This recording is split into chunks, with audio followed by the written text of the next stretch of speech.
بگید چطورین؟ من ماهرخ هستم. خیلی خوش اومدین به تماشای این ویدیو. قراره که با هم دیگه در این ویدیو یه پاستا خوشمزه درست کنیم به اسم پاستای آلفردو. بدم بریم تو کارش. برای این پاستا ما احتیاج داریم به مرغ، ترجیحاً سینه مرغ، 3 حبه سیر، قارچ، پیاز، خامه، شیر و مقداری کره. اینم شیر و مقداری کره. حالا من چیکار میخوام بکنم؟ آقا من اول میام این قارچایی که شستم و خوردشون میکنم که بتونم برای پاستا ازش استفاده بکنم.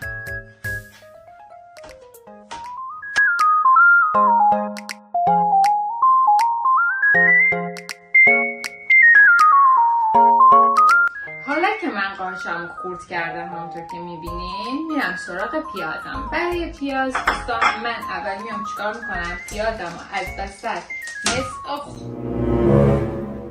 یعنی من توی این یعنی برای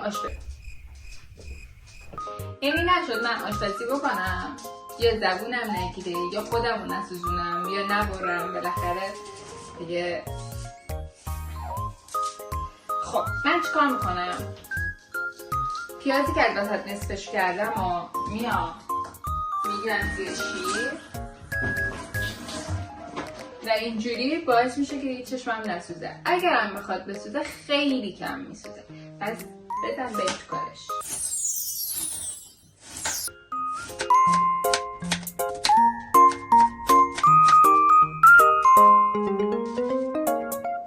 خب دوستای قشنگم، اینم از پیازی که من خوردش کردم.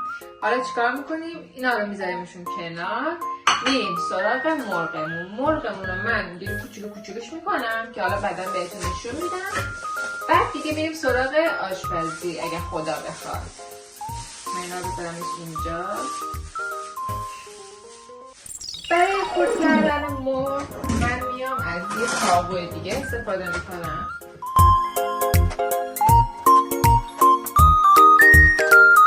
وقتی که خوردش کردم یه آبی هم گرفتم. الان چیکار میکنم؟ گاز رو روشن میکنم،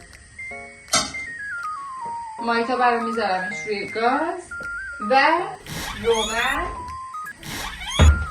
میزیم روش و شروع میکنیم به سرخ کردن.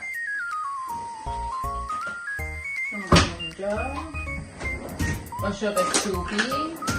من همه مایتابه هامو با قاشق مثلا فلزی خراب کردم. برای همین گفتم که حالا که من اینا رو جدید خریدم گفتم دیگه باید من قاشق چوبی استفاده بکنم. به خاطر این رفتم خود قاشق چوبی خریدم. حالا چیکار میکنم؟ میام توش پیازامو میریزم. صبر میکنم که پیازام سرخ بشه. بعد که پیازم سرخ شد دیگه میریم ادامه ماجرا. خب دوستای عزیزم، همونطور که دارید میبینید من پیاز هام سبک شدن. الان میام چیکار میکنم؟ بهش نمک و زردچوبه و فلفل و اینا اضافه میکنم. یه خوردم با این تفت میدم. بعد بهشون قارچ رو اضافه میکنم.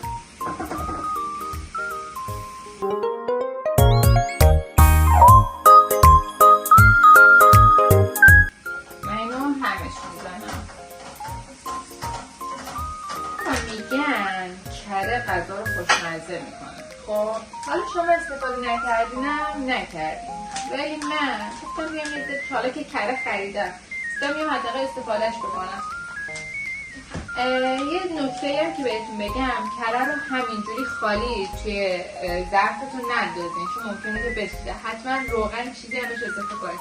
ولی خب من چون پیازم رو از قبل توی روغن سرخ کردم اینم بهش کوچولو اضافه میکنم.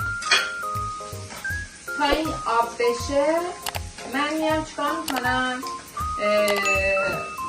سیرم رو خورد میکنم، یعنی خورد میکنم که لهش میکنم. سیر رو توی قدر له میکنم.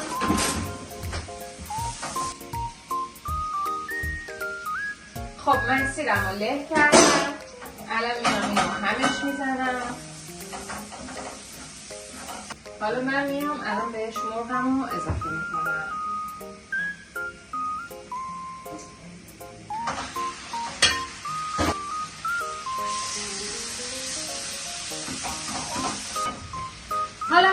چیکار میکنم تا این آماده بشه میام توی این ظرفم رو آب پر میکنم، میذارم که به جوش بیاد. اینم از آب. حالا من میام چیکار میکنم؟ بهش قارچم رو اضافه میکنم.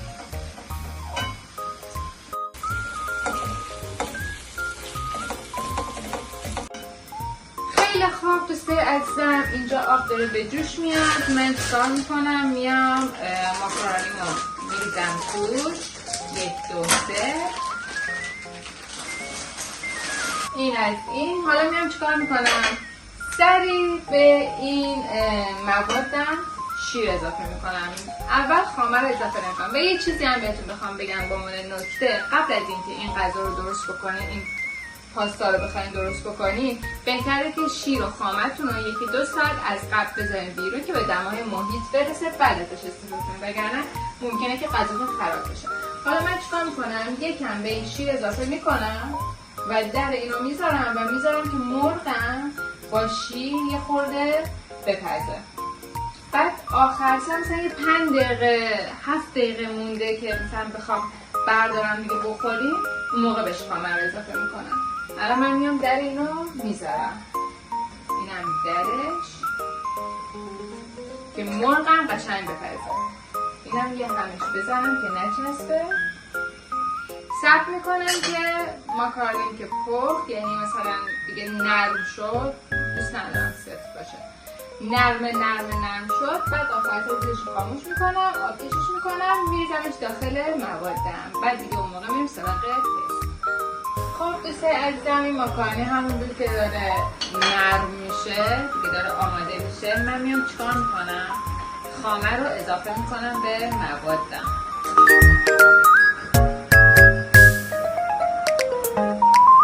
یه خامه دیگه هم اضافه میکنم.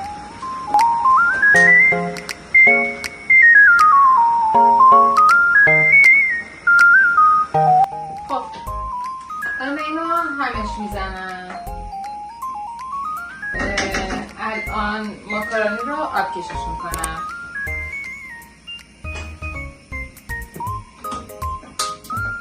من میام چیکار میکنم بچه ها؟ اینو ظرفش رو عوض میکنم، چون که حجم موادم زیاده و ماکارونی هم که میخوام توش بریزم اونم حجمش زیاده و میترسم که لبریز بشه. برای همین گفتم ظرفش رو عوض بکنم، توی ظرفی بریزم که یه خورده عمرش بیشتره و بعد بهش ماکارونی رو اضافه میکنم. من اینجا ماکارونی رو آبکش کردم، حسابی هم نرم شده و میام بهش اضافه میکنم. الان من باید اینو همش بزنم.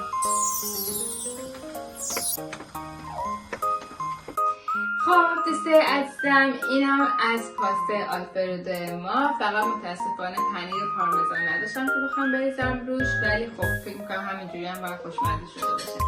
اول میدیم به همسر جان تا تستش بکنه و نظر واقعیش رو بهمون بگه. دست درد نکنه، بوش که دیوونم کرده بود. میدونی که خیلی دوست داره. خیلی داغه. مرغش خوب پخته؟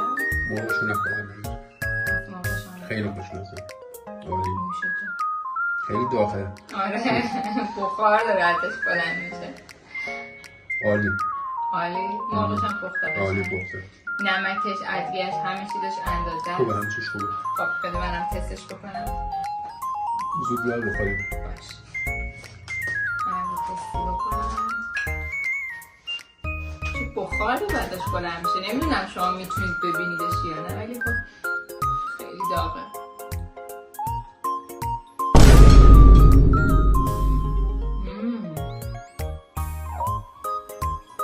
واقعا خوشمزه شده.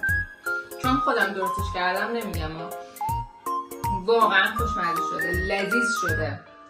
نمیدونم واقعا چی بگم، حتما باید درستش بکنید تا بفهمید که من چی دارم میگم.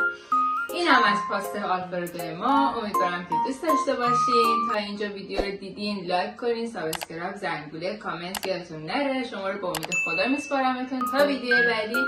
خدافظ. من برم سریع اینا رو بکشم که بخوریم.